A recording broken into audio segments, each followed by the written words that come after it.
Yeah, so great to hear you. Really good to hear you play. Thank you very much. The first time I've heard you sing as a band. How long have you been as a band? So the first iteration was October 2016. Something like that. That's for a one-off. This is my cousin, by the way. This is my cousin Mike. Nice to meet you. Hello. So Mike's, we've always like played together, haven't we? Yeah. Just like at Christmas and whatever, like, you know, for years and years. Yeah. So. Well, you started solo stuff at the start of 2016, and then He knows this better than me. there was a one-off band gig in October. Was that in Sheffield? No, that was the Man Met one. Oh yes, so we had a full band gig a couple of years ago. My first year of doing this at Manchester Met Uni, and that was like my first attempt at playing a band show. And Mike played guitar. We had Phil from Field Manual play drums with us. He plays drums for me quite a lot. And yeah, just some friends basically jumping on that. So we started off trying to do a band thing then. And then nothing happened for like a year and a bit afterwards. Yeah. So it was only at the start of last year that this kind of new iteration. Yeah, it was January. Well, it was me meeting our new guitarist James. We played a show together in Lynn where he was supporting me, and it was a really quiet night, and no one was there. So we were like, let's push this back a bit, and in the time between pushing it back a bit, me and James had a good jam, and he was harmonising along, and that was kind of always the thing that I've been wanting to build, but we weren't that great at it for a long time, and James just came in and just harmonised with us, and with me. And then I was like, oh well, we just have to get Mike in on this as well. So Mike came in and played some bass and did some singing, because we've got really similar voices. I noticed that your voices, in fact all three of your voices are quite well matched. Yeah, you say James has got the biggest voice of all of us really. He can really belt it, but they're my tunes. But we've been going as a little band for a bit now. It's been really fun, and it's just fills out kind of the sound around my guitar, and just means we can do that a little bit more in terms of actually showing you kind of what's in my brain, without, and this has been the hard thing, without detracting from what draws people to my music anyway, which has been the guitar work and songwriting. So that was it. That's something we're working really hard on, just to make sure we don't step on that. I've noticed from a couple of years ago, your finger pickings, it's much heavier than it used to be. Yeah. Oh, not in a bad way. It's just it's more defined. It's probably just because I was playing a bit harder today. I don't know. It's always definitely changed. So it makes sense in the context of playing with other people. It definitely makes sense. I'm trying to. When I'm playing with a band, I don't have to think so much about just make it sound really pretty. Yeah, but I guess it's the thing. The way you play, you can, it's able to adapt to the scenario you're in. Yeah. Today, And that's something these guys have got really, really good at, because they're really good at just finding a little space and staying in it, and that's kind of like the way I've wanted it. Really drilled it into you guys, really, which I apologise for, but it's so. Well, I know you had one or two things to say about my piano playing. Oh, mate, your piano playing is beautiful. Too eccentric. No, it's beautiful. It's beautiful, and the stuff you do with Field Manual is fabulous. And I mean that. I've seen you many times, mate, and it's brilliant. And but yeah, it's like there were a couple of times where we're like, just bringing it back a little. Yeah, no sharp 11s. Yeah. Well, I don't know. James throws in some jazzy chords, actually. To be fair, but nice to tell him. Yeah. But no, it's nice. I still play solo shows. I still play band shows, and in fact, you seem to play all over the bloody place. Yeah, well, I think that's one thing that has kind of always been kind of ingrained with me. Like when I was younger, I played in bands, and things didn't work in my brain because it was like we're not playing enough places, and it was kind of when I realised that I could use music as a tool to see places, and get at least your travel covered to get to a certain place. So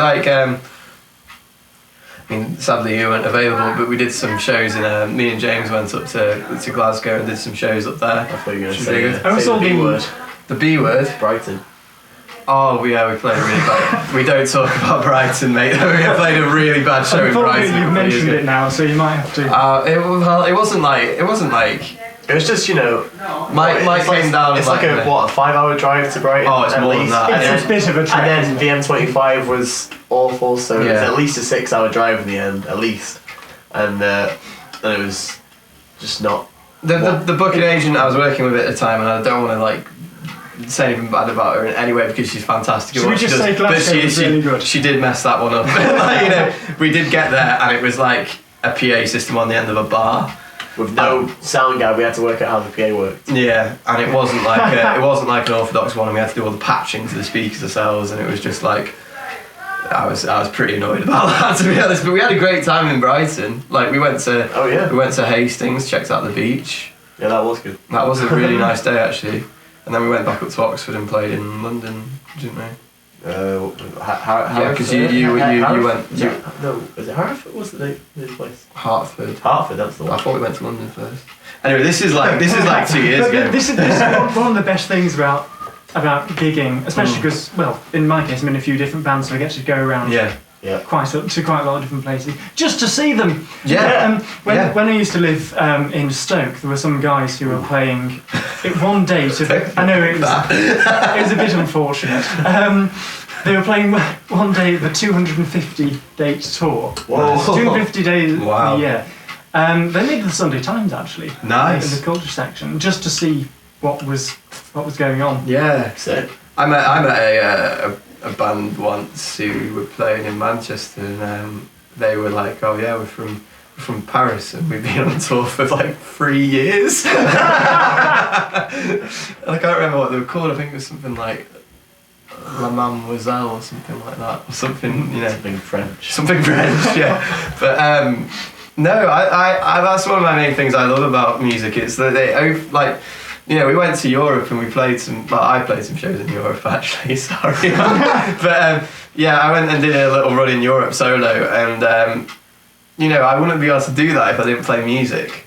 Without, like, you know, we didn't make money, but we also didn't lose much money on that tour. So, you know, it was like actually, given how expensive it is, we did like so many thousands of miles on that tour, and you know, we drove for like 6 hours a day.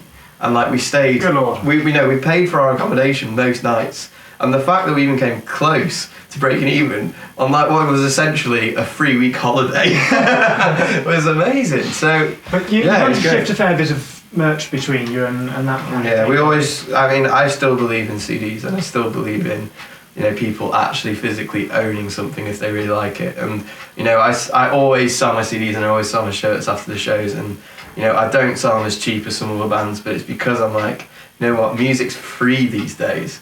Music is literally free. If you just want to listen to this, then, you know, go and listen to it. It's free. You can find it faster than I can sell you a CD. But I sell CDs and I sell shirts to people who explicitly want to support me and my career, and like I price them so if I sell something, it will be an okay night. And it's not loads. It's like a tenner for a CD. But you know, like some bands do sell them super cheap, and you know, I kind of think, you know, if people want to support me, there's a million ways they can support me. But if people actually want to help, buy this, and it's a great thing. And you know, I put more money into them to make sure they're really nice products.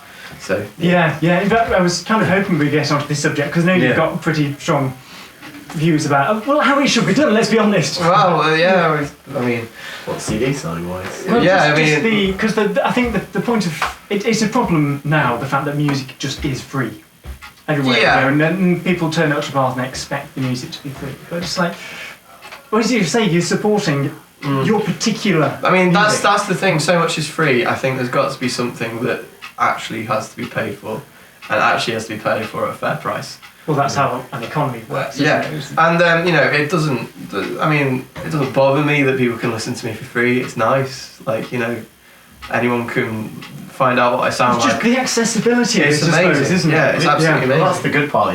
The accessibility. It's just when it comes to actually making some pennies off it, that's when Yeah. it gets more Yeah. difficult. 'Cause Exactly. I feel like we've not made too much of Spotify over the years yet. Spotify isn't really, well, in its state now, isn't really about making money. It's more about like accessibility and being discovered, that kind of thing. But there's opportunities that I've got through playing, through being on Spotify or being on a a playlist or something like that, which have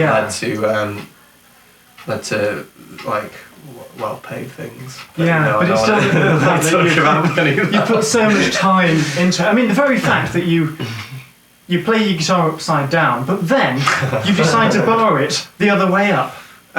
Wouldn't it just be easier to put it the right way around in the first place? I mean, it probably would be, but it doesn't look as cool as it. That's literally all that is. I mean, no, it's not. So, More to Life is the only song where I really do that over the head thing. And the only reason why I do that is because I wrote that when I was on holiday, and I was in a place called La Gomera, and I was literally like lounging out, and I was like, I'm going to try and write a song here. And I started playing Hold Back the River by James Bay, and we're just kind of playing through these like nice little arpeggiated little two-shaped chords, because I two-note chords, and I was just kind of noodling about with those, and then shifted it all down quite a lot and played like the bottom end of the scale that Hold Back the River was in, and it sounded amazing. I was like, that's really cool. And then I was literally like, right, I need to write a chorus, and I literally lay on my back and had my guitar on my lap and just went ba ba da ba bo, like just slapping it just like that, and I was like, oh, that's cool. So like now when I play it live, I still just go boo ba da ba boo, like, because that's the way it is. That's it was inspired like that, and you can play it the way up, but there's a really small difference. You lose the holiday vibe. Yeah, there's a really small like timing groove difference. Anyway, we could talk about this forever. In fact, I happily would if we had enough. Yes, enough batteries. Yeah, you're right. Yeah. Anyway, it's been an absolute pleasure talking to you, Charles. It is always a pleasure talking to you. Always. Bless you. So we'll see what happens with the Macc Fest. Have you got any other stuff coming up, kind of post Macc Fest dates or anything? Yeah, I've been recording loads. Ooh. Absolutely loads. Tell me. Yeah. So I've not put an EP out for coming up on 2 years now, which is crazy. What is this? It's quite a long time. And I've got some tracks recorded, and I've got the second single that I want to drop, and I've got the third single that I want to drop, and I'm currently working on the one that I want to come back with. But like 2019, I'm going to be releasing so much music because I bought some new microphones. I'm doing a lot of it at home and then just taking it to a studio to polish it up, rather than doing it all in a studio. And like, I love what I've done in the studio. I've always loved recording in the studio, but just in terms of there's a logistical problem of I've got to work around their availability, and then I'm like, well, that means I can't kind of make music until I go there. You know what I mean? So I'm trying to get as much done as possible at home, get it sounding as good as I can, and like I can get it sounding really good. And like I think the track that we've finished with Edge, which is where I record, and like I did a lot of the recording at home and took it to Edge, and I think it streamlined the whole process, and it sounds so good. Like it's exactly where I want to be, and and it's just inspired me so much, and I'm recording a lot, and I write a lot, as you know. Well, thanks very much. Let us know when at our Artistic Echoes when you've released it. Definitely. And the work you guys do is fabulous, as always. I very much see what you're doing and everything. It's great. So yeah, excellent. Good stuff. Nice one, Charles. Nice one. Always a pleasure. Thank you.